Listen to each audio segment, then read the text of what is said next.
Let's replace the capacitor on a heat pump or an AC. Currently the capacitor is a 40/5. We're going to be using a Turbo 200. This one is a universal, has a bunch of different options for you.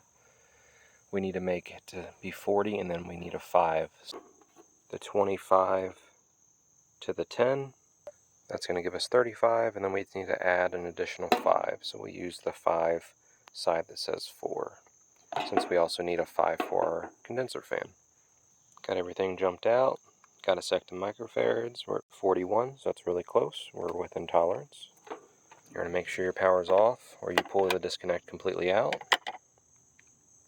Go down to your capacitor on the equipment, make sure your power's off. You're going to look at it, most of the time they're labeled. So we have a C right here. We have a fan right here. And on this back side, it's not going to be able to see right now, but it says HERM or H.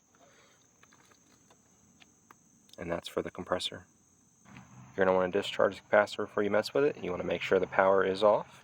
You're going to grab a screwdriver with a rubber handle, just terminal to terminal. Small chance there'll be a spark, but not always. Now we're good to go to start hooking wires and swapping them over.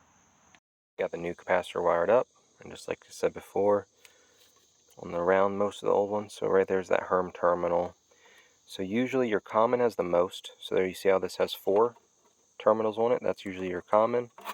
Your compressor usually has the second most, or HERM, so this in this case has 3, and your fan usually has the least amount, so that one has 2. So we got everything hooked up.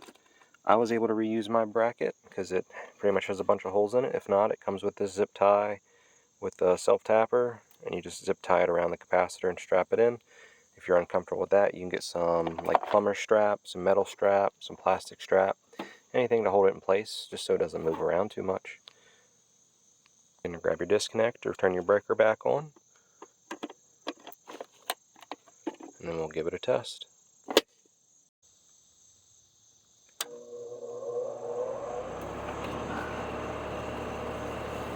There we go.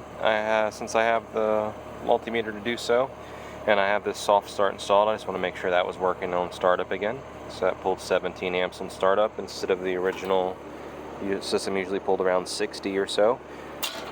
So if you'd like to see how to install one of these, I have a video up for that as well. So we know the equipment started back up. Let's just make sure the normal amps look good. So we're pulling about 4 amps on that compressor. We're rated around the 11.7, and then you can also check your fan as well. We're good to go. Hope that helps.